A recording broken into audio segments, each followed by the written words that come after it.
예, 안녕하십니까. 하나님의 모략이라는 책을 읽고 나서 시리즈를 계속 하고 있습니다. 막바지로 가고 있네요.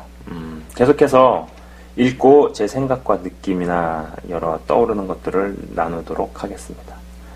일단, 제가 저번 방송에서 이제 생각나는 거 한 부분만 이야기를 했는데, 또 다른 부분, 이게 좀 약간 겹쳐서 제가 다시 한번 읽고 말씀을 드리도록 하겠습니다. 자, 잘 들어보시기 바랍니다. 또한 두 가지 전략, 주요 목표는 분명 아니지만 흔히 사용되는 두 가지 전략에 대해서도 동일하게 말할 수 있다. 하나는 교회 활동이나 기타 외적인 종교 행위나 온갖 영적인 일에 충성을 독려하는 것이고, 또 하나는 특별한 마음의 상태나 황홀한 체험을 추구하는 것이다. 다 좋은 것들이다. 그러나 다시 한번 분명히 말하지만 이 두 가지 역시 외형적인 동조와 완벽한 교리 고백과 마찬가지로 그리스도를 닮기 위한 적절한 교육 과정의 주요 목표가 돼서는 안 된다. 특별한 체험, 교회에 충성하는 것, 정확한 교리, 예수의 가르침에 대한 외형적 동조, 이 모두는 내면의 자아가 변화되면 적절하게 자동적으로 따라오는 것들이다. 그러나 이런 것들이 내면의 변화를 만들어내지는 못한다. 제가 이거를 저번 방송에서 읽었어요. 읽고 이제 말씀을 드렸죠. 그래서 이제 본질과 현상이 있으면은 본질에 귀를 기울이면은 여기 포커스를 맞추면 현상도 변화가 오고, 그죠? 그리고 내면, 여기는 외면입니다. 내면에 포커스를 맞추면 외면에도 뭔가가 변화가 올 것이고, 그 다음에 여기는 being, doing 이런 이야기를 했었는데, 여기서 이제 읽어드린 대목 중에서 이 두 가지 역시, 어디 있니? 예, 이 두 가지 역시 외형적인 동조와 완벽한 교리 고백과 마찬가지로 그리스도를 닮기 위한 적절한 교육 과정의 주요 목표가 돼서는 안 된다는 부분이 많이 와닿습니다. 그리고 내면의 자아가 변화되면 적절하게 자동으로 따라오는 것들이라는 대목도 생각하게 됩니다. 저는 항상 이야기합니다. 예. 보이지 않는 세계가 있고 보이는 세계가 있고, 그죠? 보이지 않는 세계와 이 보이는 세계가 근데 연결되어 있다라는 거죠. 연결되어 있다라는 거. 영적 세계와 물리적 세계도, 그리고 본질과 현상도 연결되어 있습니다. 상위 세계에서 지각 변동과 변화가 있었는데 하위 세계에서 아무 일도 안 일어난다는 것이 말이 안 되죠. 자동적으로 따라오는 것들을 따라오게 안 만들고 따라가게 만들다 보니 각종 억압과 영적 학대, 그리고 강요 아닌 강요와 조종이 생기죠. 그죠? 무언가 하면 할수록 마음이 이상해지거나 불편해진다면 하지 말라고 말씀드리고 싶네요. 네, 그것이 교회 봉사라도 다시 한번 생각해 볼 일이라는 것이죠. 자, 이 대목도 들어보시기 바랍니다. 읽도록 하겠습니다. 그리스도를 닮기 위한 교육 과정의 두 번째 주요 목표는 하나님 나라에 역행하는 우리의 자동적인 반응들을 제거하는 것이다. 즉 제자들로 하여금 사고와 감정과 행동을 지배하던 구습과 그 노예 상태에서 벗어나게 하는 것이다. 이것들은 우리 안에 있는 하나님 나라 밖에서 오랜 인생을 살면서 신체적, 사회적 자아의 일부로 굳어진 자동적인 반응 형태다. 바울이 예리하게 깨달았던 내 속에 거하는 죄가 바로 이런 것들로 구성된다. 원함은 내게 있으나 선을 행하는 것은 없는 상태가 거기서 비롯된다.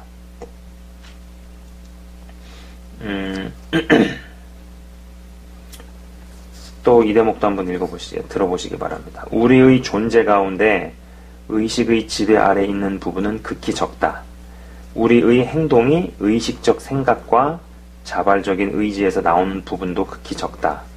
우리는 마음이 삶에 미치는 위력을 늘 과장하는 경향이 있지만 인간의 마음 자체는 극도로 연약한 도구다.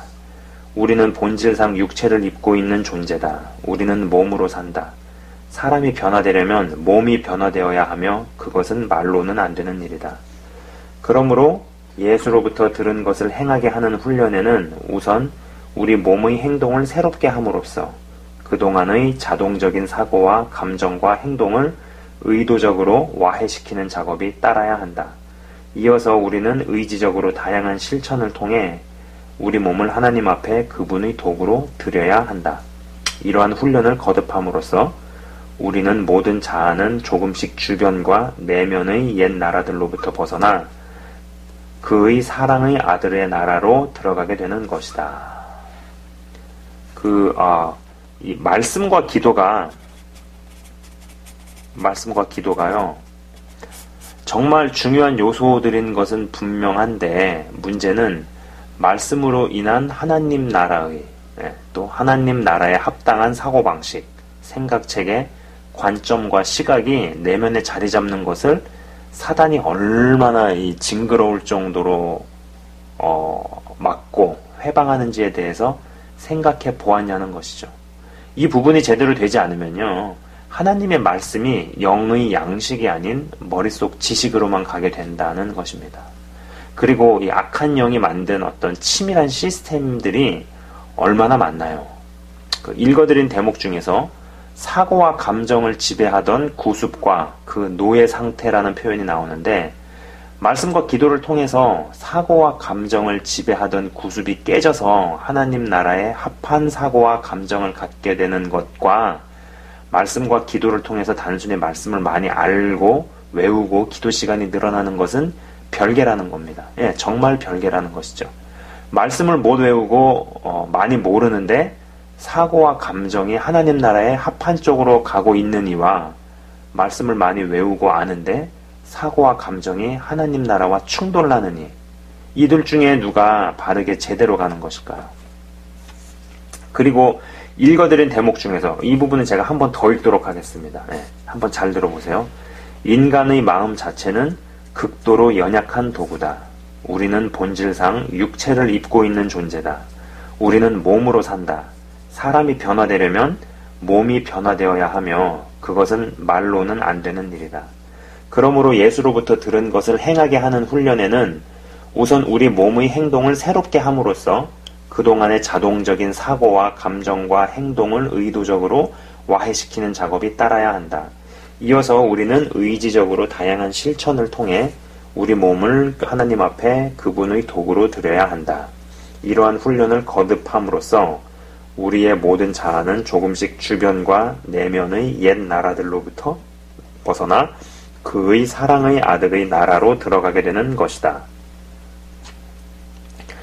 이 부분은 정말 너무나 중요하고 또 너무나 공감하고 또 생각외로 적지 않은 크리스찬들이 간과하거나 잘못 생각하는 대목입니다. 하나님께서 이 마음을 완전히 바꿔주신 다음에 그때 가서 몸을 움직이겠다는 사고방식만을 고집하죠. 하지만 이 몸을 움직이다 보니 어느새 마음에도 변화를 받게 되는 사고방식도 맞다는 것입니다.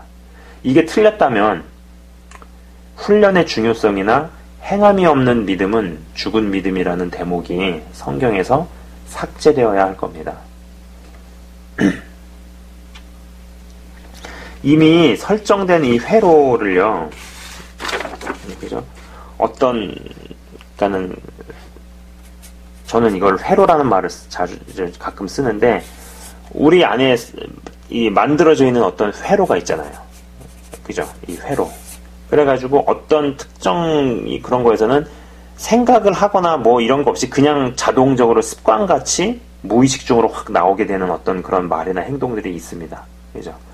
그런 거를 회로라고 하는데, 이미 설정된 회로를 이 다른 회로로 바꾸려 하는 작업은 상당한 에너지와 저항이 수반됩니다. 그죠?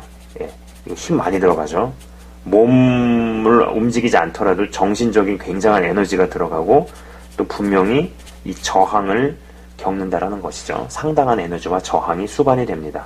보통 죄에서 돌이키고 내가 회개했다고 제대로 말할 수 있으려면 회개에 합당한 열매가 삶으로 나타나야 하는데, 이는 많은 싸움과 에너지와 이전 세력들의 저항이 있다는 것이죠. 그리고 어떤 단계가 수반이 됩니다. 십수년간 특정 죄를 오랫동안 지었던 사람이 하나님의 큰 은혜를 몇 번 경험했다고 하루아침에 달라질 거라 생각하면 안 되죠. 이는 대단히 어리석고 순진한 사고방식입니다. 오랫동안 공부를 안 한 사람이 책상에 앉아서 책을 펴려면은요, 책을 펼쳐서 공부를 하기 이전에 책상에 앉아있는 훈련부터 해야 합니다. 그런 사람한테는 책상에 앉아있는 것부터가 힘들어요. 그것도 힘들어 죽겠는데 책을 펴가지고 공부를 해라? 그거는 아직 어려운 거죠. 처음 단계에서. 그죠? 책을 펼쳐서 읽고 공부하는 훈련은 그 다음에나 생각해 볼 수 있죠. 한 자리에 엉덩이 붙이고 가만히 앉아있는 것 자체가 힘들고, 어려운, 힘들고 그 고역인 사람에게 책을 펼쳐 읽으라는 말을 어떻게 하겠어요? 그 읽어드린 대목에서 진리를 선포하고 가르치는 것만으로는, 진리를 선포하고 가르치는 것만으로는 충분치 않다는 대목이 나옵니다. 맞습니다. 가만 주변을 보고 또 자신을 살펴봐도요, 몰라서 못하는 사람은 없습니다. 아는데 안 되는 사람만 가득하죠. 생각은 동의가 안 되어도 마음은 내키지 않아도 말씀에 나와 있고 하나님의 방향이 분명하다면 몸을 쳐서 훈련하고 결단하고 의지력을 발휘해야 한다는 것이죠. 여러분들은 이 부분도 반드시 지니시기 바랍니다. 하나님께서 마음을 바꿔주셔야 몸을 움직인다는 사고방식만을 고집하시면 반복적인 죄에서 헤어나오지 못하면서 내가 이 죄 가운데 있는 이유는 하나님께서 내 마음을 바꿔주시지 않았기 때문이다. 고로 내가 죄를 짓는 이유는 하나님 때문이다. 와 같은 어떤 궤변이나 헛소리를 하게 된다라는 겁니다. 자, 이 대목을 읽어드리도록 하겠습니다. 이건 조금 깁니다. 우리의 마음과 우리의 선택. 여기서 우리가 이해해야 할 것이 있다. 마음을 채우고 있는 것이 거의 대부분 행동을 지배한다는 사실이다. 마음의 내용이 기분의 상태를 정하고 다시 거기서 행동이 흘러나온다. 선택 가능한 여러 행동 대안들도 마음이 생각해내는 것이다. 마음은 그 자체의 위력은 별로 없지만 인간에게 있어 가장 폭넓고 가장 기본적인 자유의 영역이기도 하다. 직접적인 의미와 간접적인 의미 둘 다에서 그렇다. 인간이 하는 모든 일 가운데 가장 자유로운 것은 무엇보다도 생각의 내용을 정하는 일이다. 자, 이 대목도 한번 계속 읽겠습니다. 그러나 마음은 다른 행동이 전제되어야 가능할 수 있는 간접적 자유의 뿌리이기도 하다. 예를 들어 성과가 아주 뛰어난 알코올 중독 방지회 프로그램은 사람들을 음주에서 벗어나게 하기 위해 마련된 것이다. 이들은 다짐만으로 술을 끊을 수 없다는 사실을 배웠다. 유명한 12단계 프로그램의 제1단계부터 제4단계까지는 각 개인이 직접적으로 의사를 자유로이 구사하면서 실행하도록 돼 있다. 이때의 자유의사는 마음을 마땅히 두어야 할 곳, 곧 현재 모습대로의 자기 자신과 자기를 도와줄 수 있는 하나님께 두는 자유인 것이다. 이 첫 4단계가 다른 일들, 가로 열고 나머지 8단계를 가능하게 한다. 마음이 첫 4단계에서 요구하는 곳으로 향해 있지 않으면 나머지 단계는 불가능하다. 결국 이들이 원하는 것은 술에서 자유한 자로 일상을 살아가는 것이다. 그것이 목표다. 그러나 마땅히 두어야 할 마음의 자리를 끊임없이 직접 살피지 않는 한 이 자유는 결코 실현될 수 없다.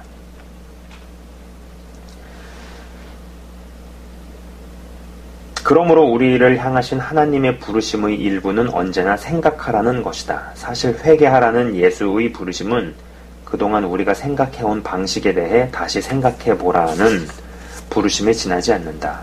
그러므로 우리는 분명히 알아야 한다. 제자들을 그리스도의 온전한 분량으로 자라게 하는 일에서 가장 중요하고 가장 근본적인 부분은 마음이 늘 하나님을 향해 있도록 그들의 마음의 통찰과 습관을 형성해주는 일이다. 이것이 제대로 되면 마음 가득한 사랑으로 하나님을 대할 것이고 삶에는 기쁨과 순종이 넘칠 것이다. 자, 마음을 채우고 있는 것이 거의 대부분 행동을 지배한다는 대목이 인상적입니다. 성경에서도 무릇 마음에 쌓인 것을 사람은 말한다고 이야기를 하죠. 생각의 내용을 정하는 일이 인간이 하는 모든 일 가운데 가장 자유로운 일이라는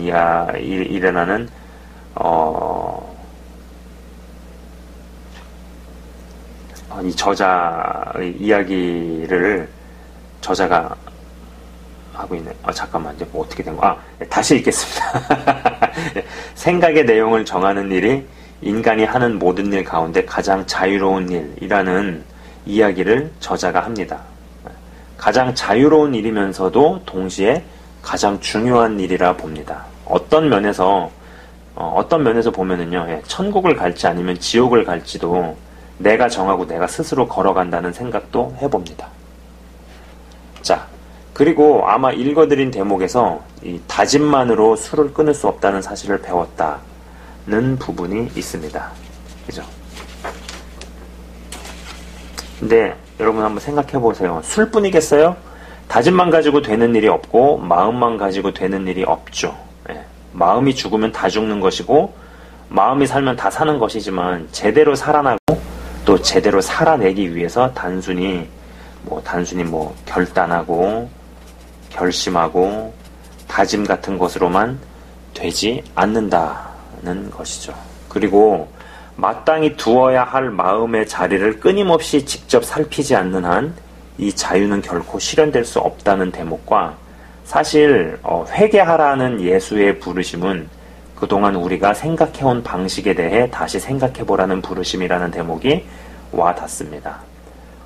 별 저항 없이 항상 해오던 방식의 생각에 어쩌면 사단의 견고한 진이 강력하게 은밀하게 형성되어 있을지도 모른다라는 것이죠. 자, 이 대목을 읽겠습니다. 이 부분은 좀 많이 깁니다. 한번 잘 귀 기울여서 들어보시기 바랍니다. 오늘날 기독교 신학에서 보다 자유주의 진영 쪽인 좌익의 독소는 하나님을 실제로 사랑의 대상으로 제시하지 못한다는 점이다. 이들은 사랑에 대해 특히 공동체, 존중, 해방 등의 개념과 관련지어 사랑에 대해 많은 말들을 하지만 결국 남는 것은 사랑을 사랑한다는 노래가사 같은 것밖에 없다. 사랑 자체가 사랑의 대상이며 많은 경우에 있어 사랑이란 특정한 연대의식에 지나지 않는다. 그러고는 사랑이신 하나님에 대해 몇 마디 말을 덧붙인다. 그러나 사실상 이들이 전하는 내용은 사랑이 궁극적이라는 것이다. 신약 성경의 예수를 통해 계시된 하나님과는 사뭇 다르다. 하나님의 사랑은 인간이 알고 있는 어떤 사랑과도 같지 않음을 성경은 분명히 보여주고 있다. 근본적으로 하나님을 역사적 계시와 분리시켜 생각하려는 현대의 시도는 19, 20세기 현대 철학의 철저한 기만의 산물이다. 이 철학은 하나님을 어쩌면 모든 것을 아는 것을 단순히 불가능한 일로 만들어 놓았다. 실은 웃음거리로 만든 셈이다. 그것 때문에 사람들은 예수의 말씀과 전통을 대할 때에도 그분을 우리가 전 존재를 다해 사랑할 수 있는 분이신 인격적 하나님께로 우리를 인도할 수 없는 분으로 보게 된다. 그러나 우익신학도 이보다 별로 나을 바 없다. 우익신학은 올바른 교리나 전통을 가진 것으로 만족하면서 우주의 하나님을 향한 불타는 사랑과 기쁨과 헌신으로 나아가지 않은 채 거기서 멈춘다. 그런 것들은 필수 요소가 아닌 것으로 간주된다. 우리에게는 이미 정답이 있기 때문이다. 다른 한편으로는 순수하게 전심으로 하나님을 사랑하는 자리로 나아가는 방법에 대해서도 우리에게 주어진 모본과 가르침이 별로 없다. 결국 모든 신학을 검증할 테스트는 바로 이것이다. 그 신학에서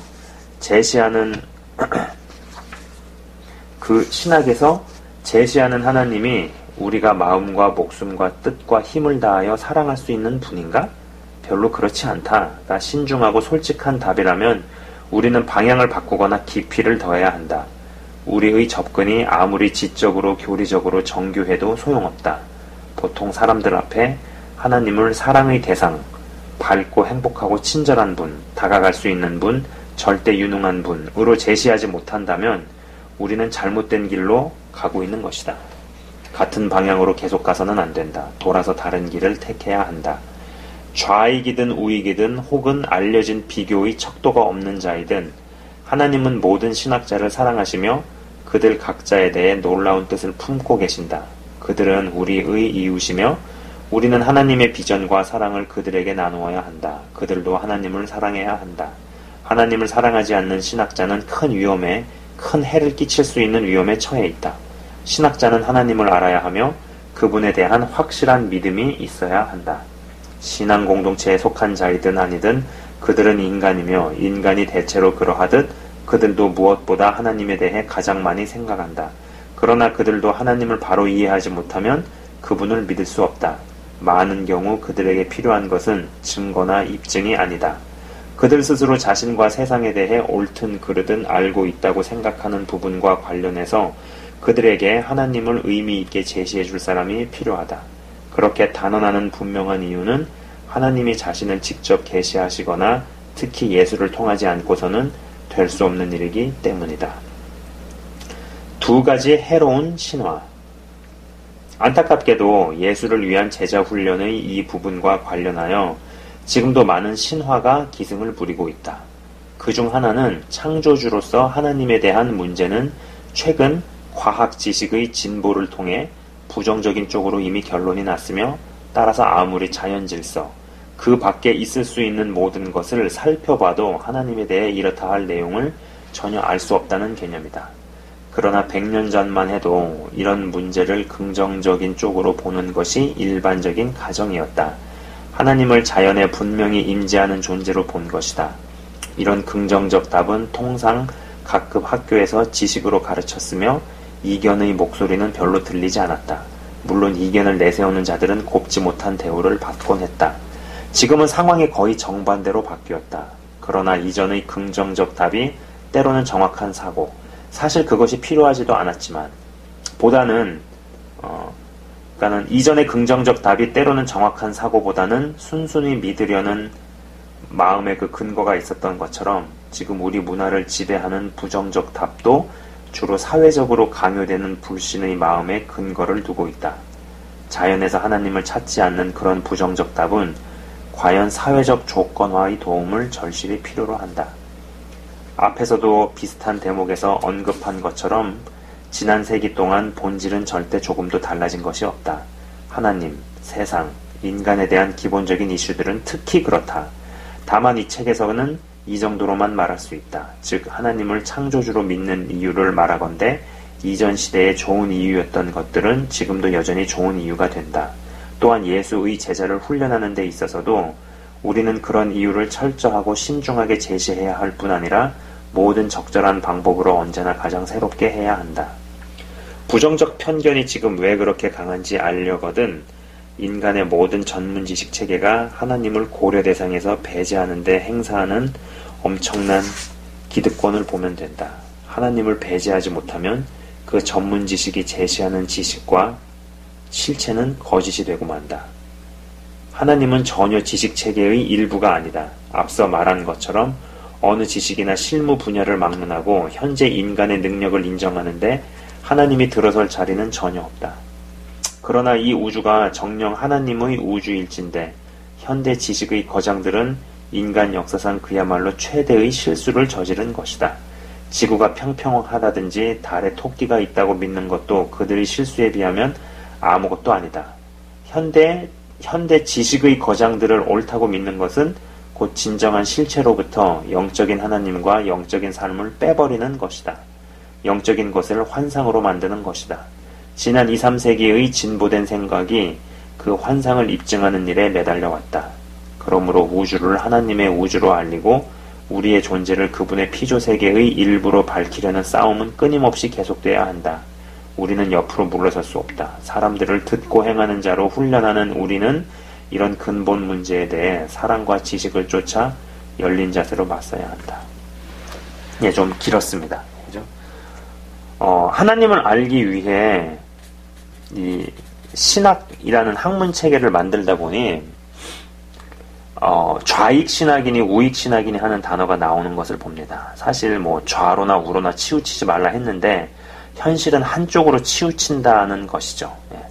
그 좌쪽으로 이제 뭐 좌우 이 좌쪽으로 치우친 자들 중에 이제 순수한 분들을 많이 봅니다. 순수한 분들이 있어요. 머리도 똑똑합니다. 하지만 순진한 부류에 속하는 사람이 있죠. 예전에 이제 제가 대한민국은 지금 치열한 영적 전쟁 중이라는 영상을 올렸다가 많은 반응들을 받았습니다. 욕도 먹기도 하고 그랬는데, 제가 이제 그 영상에 올린 댓글들 중에, 그 영상에 올라온 댓글들 중에 가장 인상적인 댓글은, 좌파에 속하는 사람들 중에 똑똑하고 순수하고 착한 사람들이 많은데, 그들은 항상 언제나 공산주의자들에게 이용당한다는 댓글이었습니다. 이들 중에는 자신의 이상향을 위해서 목숨도 던지는 사람도 있습니다. 목숨을 자신의 진짜 자원에서 던졌든 아니면 강제적으로 자원에서 던졌든 어찌되었든 목숨을 던지죠. 자, 우쪽으로 치우친 자들을 봅니다. 이들은 순진하지 않은 것은 좋은데 순수하지가 않죠. 낮은 도덕성의 이기주의와 기회주의적인 행보 때문에 욕을 먹습니다. 그리고 이러한 부분들에 대한 뿌리 깊은 각성과 변화 없이는 옳은 말과 바른 주장을 하더라도 상황을 반전시키는 것은 어려워 보인다는 것이죠. 자, 거짓을 믿지만 목숨을 바치는 자와 진리를 믿지만 목숨을 부지하려고 하는 자가 맞붙으면 누가 이길까요? 아니, 하나님께서 어느 쪽이 득세하게 하실까요? 우리는 악의 관영을 보고 또 말도 안 되는 일들이 벌어지는 것을 보면 뭐라고 외치기 전에 먼저 깊은 생각을 해야 한다고 봅니다. 거짓을 믿고도 목숨을 자발적으로 던지던 아니면 강제로 던지는 자들과 싸워 이기려면 진리에 서서 목숨까지 던지지 않으면 못 이기게 된다라는 생각을 해본다라는 것이죠. 참 어려운 부분입니다. 이는 정말로 하나님이 이 세상 그 어느 것보다 크게만 보이는 이들이 해낼 수 있는 일이지 않을까 싶은 거죠. 읽어드린 대목에서 사랑 자체가 사랑의 대상이며 많은 경우에 있어 사랑이란 특정한 연대 의식에 지나지 않는다라는 대목과 그러나 우익신학도 이보다 별로 나을 바 없다. 우익신학은 올바른 교리나 전통을 가진 것으로 만족하면서 우주의 하나님을 향한 불타는 사랑과 기쁨과 헌신으로 나아가지 않은 채 거기서 멈춘다는 대목이 인상적입니다. 한 가지 분명한 것은요, 하나님의 나라는 이 확장성이라는 겁니다. 확장성. 내가 받은 구원을 결코 이제 이 개인 구원, 그 다음에 가정 복음화, 에만 머물게 하면 안 된다는 것이죠. 그리고 분야를 막론하고 심오하고 깊은 지식을 논할 때 하나님의 존재를 배제시키는 것이 왜 지성적이라는 소리를 듣는가를 생각해 봅니다. 그 읽어드린 후반부 대목을 생각할 때 성령의 기름 부음을 받는 지식과 지성에 대해 생각해 본다는 것이죠. 이 지식 자체에 여러분 이 지식 자체에 어떤 영적 어두움이 있다는 생각을 전 해보곤 합니다. 이 지식 자체 어떤 그 본질 자체 어떤 영적 어두움이 있다는 생각이 드는 거죠. 자, 남이 모르는 것을 내가 알게 될 때 어떤 마음이 먼저 드는지 가만 생각해 보면 지식 자체에 영적인 독소가 있다는 생각을 안 해볼 수가 없다는 것이죠. 여러분 한번 생각해 보세요. 남이 모르는 것을 내가 알아요. 내가 아는 것을 모르는 남한테 얘기를 할 때 과연 마음 깊은 곳에 이들이 이 지식을 알므로써 유익이 됐으면 좋겠다라는 마음이 진심으로 드는지, 아니면은 나는 너보다 우월하고 우쭐하고 이런 마음이 드는지, 그죠? 사실 후자로 유혹을 많이 받죠. 그래서 어떤 지식 자체가 갖고 있는 영적 어두움이 있다라는 생각을 해본다라는 것입니다. 자, 이 대목도 한번 들어보시기 바랍니다. 한번 잘 들어보세요. 우리 앞에 맞선 것이 불가항력의 우주적 악의 세력이라고 생각한다면 결과는 언제나 굴복과 포기일 수밖에 없다. 대개는 제대로 저항 한번 해보지 않는다. 자신이 무력하다고 믿는 자는 될 대로 되라는 식으로 싸움에서 손을 놓는다. 그 편이 한결 쉬워 보인다. 당장은 그렇다. 그렇게 우리는 다시 한번 정상적 인간이 될 수 있다. 그러나 곧이어 그 뒷감당을 해야 한다. 그리고 정상적 인간에게 그 뒷감당은 아주 혹독한 것이다. 사실 천국 바깥의 인간 생활을 지배하는 죄의 습성은 대개가 아주 미약하고 심지어 우스꽝스럽기까지 하다. 그것은 그저 습관일 뿐이다. 생각과 감정과 행동의 자동 반응일 뿐이다. 잘못된 행동은 생각 없이 일어나는 것이 보통이다. 바로 그 점이 나쁜 습관에 위력을 더해준다. 바울이 알았던 것처럼 대체로 나쁜 습관은 우리 몸과 사회적 정황에서 나타나는 현실적 특징이요 모든 인간 자아의 본질적 부분이다.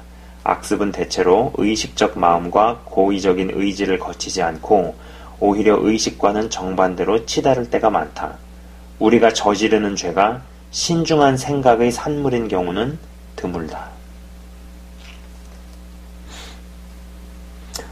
잘못된 행동은 생각 없이 일어나는 것이 보통이다 라는 대목과 우리가 저지르는 죄가 신중한 생각의 산물인 경우는 드물다 라는 대목이 가장 와닿습니다.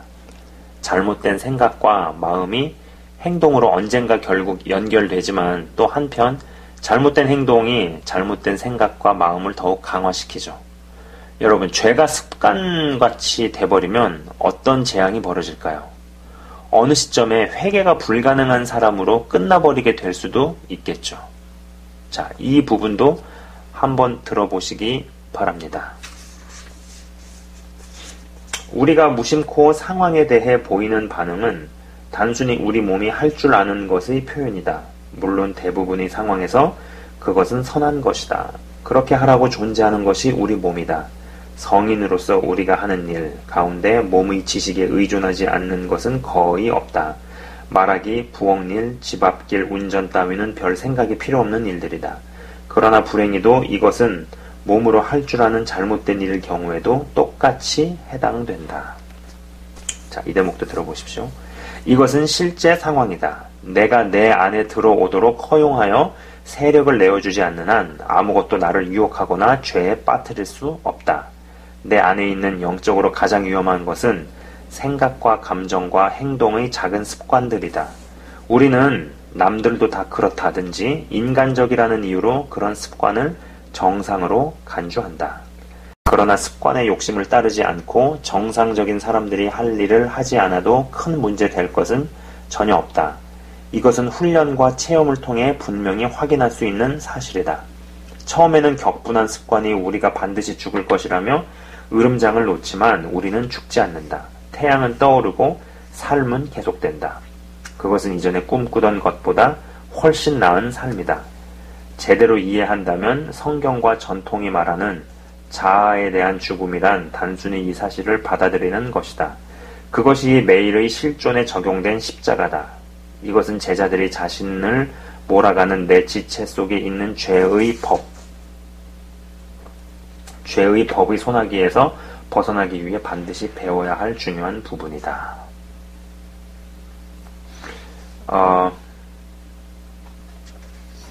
자, 521, 22. 여기도 한번 들어보시기 바랍니다. 분노와 멸시와 그 밖의 많은 것도 욕정과 마찬가지다. 이것은 중력의 법칙 같은 것이 아니다. 난간을 헛디뎌 떨어지는 것은 습관이 아니다. 몸에 밴 정욕과 분노는 습관이다. 대체로 나도 어쩔 수 없다고 말하는 이들은 인생을 잘 모르거나 그것을 버리기로 결단하지 않았거나 둘 중 하나다. 대개는 후자가 많다.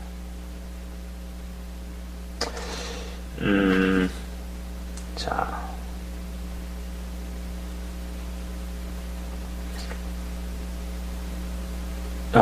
이 대목도, 자, 네. 한번 이제 이야기를 하도록 하겠습니다. 저는, 우리의 말과 생각과 행동들의 적지 않은 부분들이 마치 운전에 익숙해진 것처럼 무언가를 거치기도 전에 자동적으로 돌아가도록 설정되어진 것들이 대단히 많다고 생각해 봅니다. 익숙하게 해왔던 생각을 패턴과 어떠한 상황들에서 나도 모르게 보인 반응들, 여기에 이의 제기나 문제 제기를 해보면 어쩌면 깊숙이 정체를 숨기고 있는 내 안의 악한 영을 빛 가운데로 드러내게 될 수 있다고 생각해 봅니다. 그리고 이 대목이 인상적이네요. 예, 인상적인 대목을 제가 한번 아까 읽었지만 다시 한번 인상적인 대목만 읽도록 하겠습니다. 이것은 실제 상황이다. 내가 내 안에 들어오도록 허용하여 세력을 내어주지 않는 한 아무것도 나를 유혹하거나 죄에 빠뜨릴 수 없다. 내 안에 있는 영적으로 가장 위험한 것은 생각과 감정과 행동의 작은 습관들이다. 우리는 남들도 다 그렇다 하든지 인간적이라는 이유로 그런 습관을 정상으로 간주한다. 죄가 습관이 되면 점점 위험해지겠지만 선이 습관이 되면 점점 강력해지겠죠. 특히 우리는 남들도 다 그렇다 하든지 인간적이라는 이유로 그런 습관을 정상으로 간주한다는 대목이 있는데 남들도 지옥 간다고 나도 지옥으로 갈 수 없으며 인간이 보기에 의로운 길들 중에 필경 사망의 길이 있으며 인간적으로 착하고 선한 것이 하나님 보시기에도 선하고 의롭지 않은 경우는 얼마든지 있죠. 습관 자체가 비정상이면 얼마나 힘들겠어요. 자, 이 대목도 읽어드리겠습니다. 정말 와닿는 부분들이 정말로 많네요.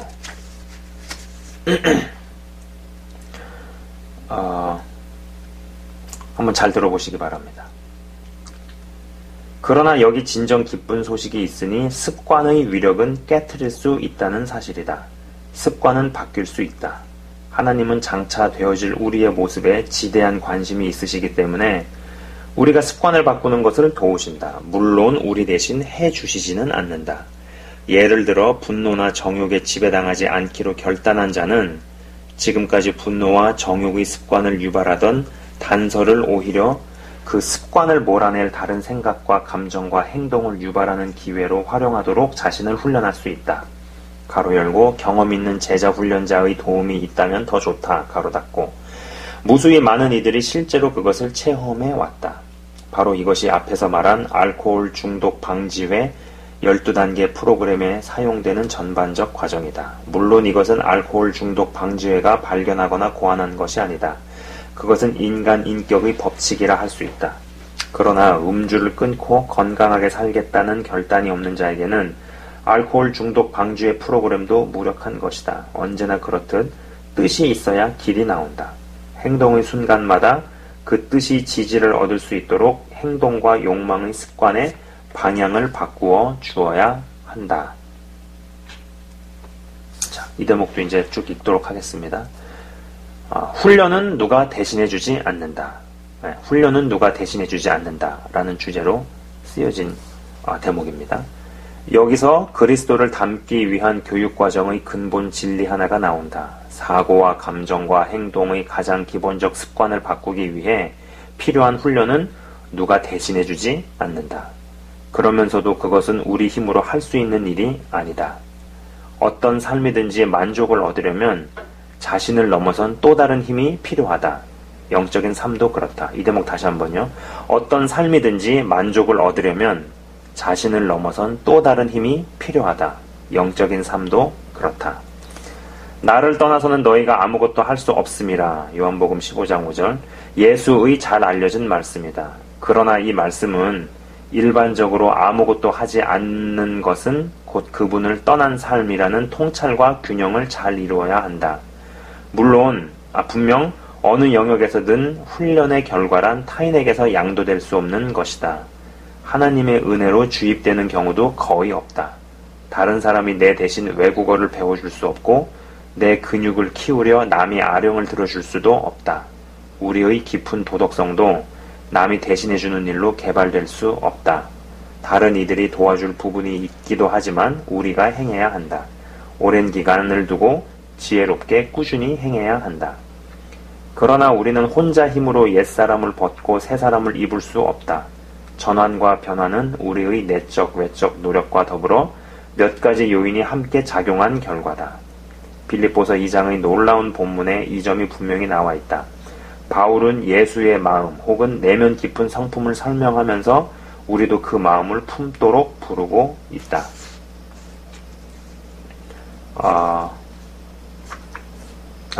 여기 좀 더 읽어야 되네요. 여기서 말하는 마음이나 태도는 다른 이들의 유익을 구하는 사랑하는 종의 마음이다. 이것이 천국의 삶이다. 예수는 자원하여 종의 자리까지 심지어 다른 이들을 위해 죽으시는 자리까지 자신을 버리셨다. 그것을 통해 그분은 하나님의 삶과 인간의 삶의 최고의 하나됨을 이루셨다. 그분은 주님이시다. 때가 되면 온 우주의 모든 사람이 그것을 시인할 것이다.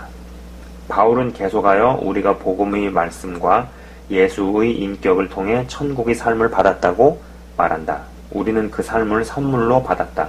그러나 받은 후에는 각자가 해야 할 일이 있다. 앞에서 말한 것처럼 우리가 되어질 인격은 타인의 행위의 결과일 수 없기 때문이다.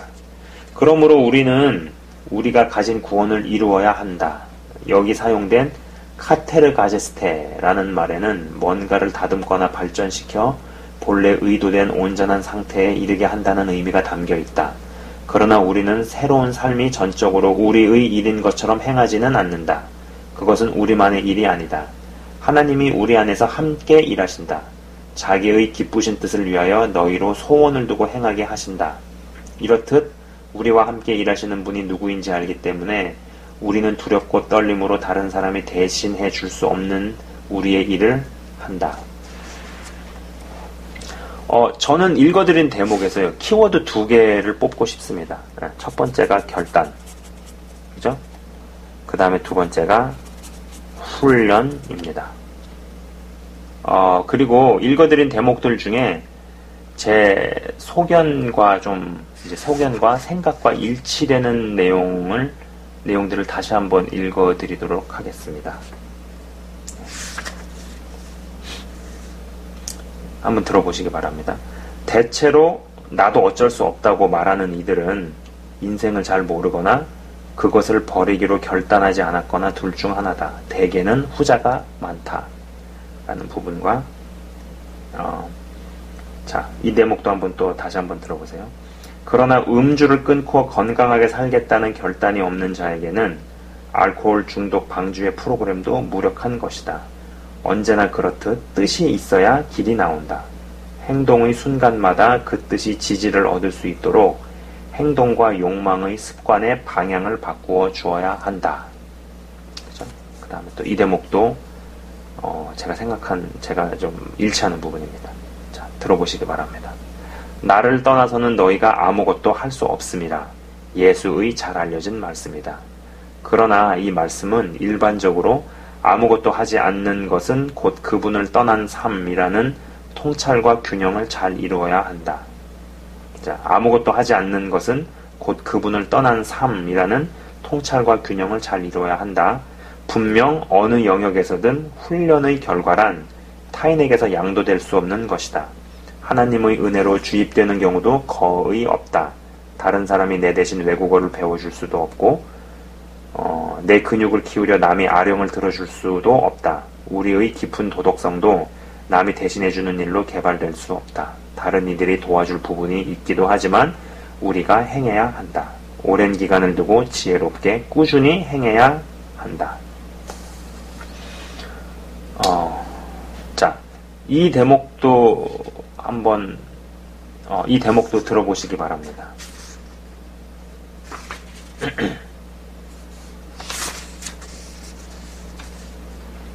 교회 참석을 삶의 변화의 길로 보고 강조하는 것은 흔히 있는 일이다. 하나님이 교회에 계시니 참석만 하면 달라지게 되어 있다는 식이다. 물론 여기에는 중요한 진실이 있다. 이를테면 부흥회 같은 하나님의 공적 현신은 나를 포함해 많은 이들의 삶에 큰 변화를 일으켜왔다.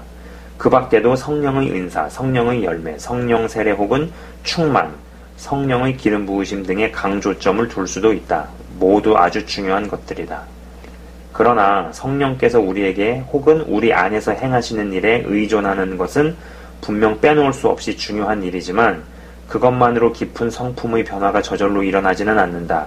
성령의 활동에는 우리의 반응이 뒤따라야 한다. 쉽게 이야기해서 하나님께서 생각나게 하시고 또 깨닫게 하시고 마음을 주시면 거기에 반응을 하고 또 순종하는 싸움을 해야 한다는 것이죠. 이 부분 없이 교회에서 하는 모든 활동을 참여해도 아무 소용이 없다라는 것이죠. 실제적으로 현실적인 변화를 끌어낼 수 없다라는 겁니다. 자, 또 다른 이제 몇몇의 이 대목들을 제가 읽도록 하겠습니다. 예. 지금까지 이제 제가 막 이제 다룬 내용들하고 일맥상통하는 부분에 대한 어떤 부분들입니다. 한번 잘 들어보시기 바랍니다. 그렇다면 그리스도를 닮기 위한 교육과정의 두 번째 부분에서 중요한 과제는 이것이다. 마치 나 자신이나 다른 사람이 하나님이고 천국이 나와 무관하거나 가깝지 않은 것처럼 그렇게 내 삶을 지배해 온 생각과 감정과 행동의 습관을 몸의 사용법을 바꿈으로써 무너뜨려 정복하는 것이다. 이것이 가능하게 되면 더 정확히 말해 이것과 나란히 병행하여 적극적인 방향으로 넘어갈 수 있다. 즉 새로운 습관이 된 천국의 습관을 기르기 위한 적절한 훈련으로 들어가는 것이다. 교육 과정의 이 부분에서 궁극적인 효과는 우리 몸을 영적 생활의 신뢰할 만한 동반자요 자원으로 만드는 것이다. 자, 이 대목도 들어보시기 바랍니다. 그러나 훈련에 대해 말만 하거나 학적으로 공부만 하거나 남의 이야기를 듣기만 하는 자들은 훈련의 진가를 맛볼 수 없다. 자신의 세계와 성품을 바꿔줄 훈련의 놀라운 힘을 맛보려면 스승이신 예수와 함께 훈련에 돌입해야 한다. 믿음과 겸손으로 임할 때 훈련은 위력을 발하게 돼 있다. 아니, 믿음과 겸손이 깊지 않아도 좋다. 꾸준히 행하면 나머지는 뒤따라 나온다. 훈련을 통해 천국이 열리기 때문이다. 예수께서 천국을 아는 방편으로 실행을 강조하셨거니와 훈련이란 바로 그 연장선에 있는 것이다. 그분이 평생 행하신 고독, 섬김, 공부 등을 그대로 본받아 내면이 변화될 때 우리는 그분의 말씀을 행할 수 있게 된다. 이것이 바울이 말한 너희 몸을 거룩한 산 제사로 드리는 일의 필수 요소다. 결과는 훈련된 사람의 표지로 나타날 것이다. 훈련된 사람이란 필요할 때 필요한 일을 할 수 있는 자다. 자, 이 대목도 한번 들어보시기 바랍니다. 싸움에 찌든 거리에서 사람들은 외쳐댄다. 평화를 달라. 다 함께 그냥 잘 지낼 수는 없나? 그러나 그런 외침이 전부라면 평화는 불가능하다. 평화를 실제로 가능하게 하는 일들을 해야 한다. 사람들이 평화에 대해 말하는 것을 들어보면 대부분의 경우 그들은 싸움을 불가피하게 만드는 사회와 영혼의 조건에 대해서는 노력의 의사가 없음을 금세할 수 있다. 그런 조건은 그냥 둔 채 평화만 원하지만 그것은 자기 방식의 평화일 뿐 불가능한 것이다. 자, 그리고 이 대목입니다. 고독과 침묵은 또한 사람과 사건에 대해 내면의 태도를 바꿀 공간을 제공한다. 한동안 우리 어깨에서 세상의 짐을 벗겨냄으로써 끊임없이 뭔가를 관리하고 통제하고 생각하는 우리의 습관에 제동을 건다. 영적으로 가장 위대한 성취 가운데 하나는 아무것도 하지 않는 능력이다. 그래서 그리스도인 철학자 파스칼은 아주 통찰력 있는 말을 했다. 나는 인간의 모든 불행이 한 가지 사실, 즉 자기 방에 조용히 머물러 있지 못하는 데서 비롯된다는 것을 깨달았다. 자, 그리고 이제 또 마지막 대목입니다. 들어보시기 바랍니다. 예수의 제자란 우리 안에 있는 하나님 나라의 질서를 자신의 존재 속에 흡입하기 원하는 자다. 그는 예수께서 친히 그러하시듯 그 나라 안에 살기 원하는데 그렇게 되려면 그 질서의 내면화가 필요하다. 공부는 그것을 가능케 하는 주요 수단이다. 천국의 질서는 예수 안에 기록된 성경 말씀 안에 그 길로 행하는 다른 사람들 안에 그리고 사실상 자연과 역사와 문화의 모든 좋은 것 안에 나타나 있으며 제자는 그 질서를 전심으로 살피고 생각하고 연구하며 삶으로 실험하는 자다. 그래서 바울은 빌립보 교인들에게 이러한 실제적인 권고를 하고 있다. 무엇에든지 참되며 무엇에든지 경건하며 무엇에든지 옳으며 무엇에든지 정결하며 무엇에든지 사랑할 만하며 무엇에든지 칭찬할 만하며 무슨 덕이 있든지 무슨 기림이 있든지 이것들을 생각하라. 너희는 내게 배우고 받고 듣고 본 바를 행하라. 그래야면 평강의 하나님이 너희와 함께 계시리라. 빌립보서 4장 8절에서 9절. 이 모든 것이 하나님과 그분이 통치해서 나오는 것이다. 제가 여러 군데를 읽어드렸는데요. 중복되는 내용들이라 생각을 합니다. 네. 이제 지금 한 4-5 대목 읽어드렸는데, 특별한 저의 생각이나 느낌은 패스를 하겠습니다. 근데 이제 좀, 이건 원고에 없지만, 아까 읽어드린 대목에서 이제 철학자 파스칼 이야기를 했죠. 이 파스칼이 철학자이면서도 동시에 수학자였는데, 제가 예전에, 이 파스칼이 쓴 팡세라는 책을 읽으면서, 야, 어떻게 이 옛날에 이런 얘기들을 했을까라고 정말 무릎을 여러 번 치면서 감탄을 했던 적이 있었습니다. 그죠? 아까 읽어드린 대목 중에서 영적으로 가장 위대한 성취 가운데 하나는 아무것도 하지 않은 능력이다 라는 대목이 좀 많이 와닿네요. 예. 이 말이 단순히 감나무 밑에서 누워있으면서 감이 떨어지기만을 기다린다, 이런 맥락에서 한 말이 아니라는 것을 아시겠죠? 예. 오늘 영상은 여기까지 하도록 하겠습니다. 지금까지 시청 및 청취해주셔서 감사합니다.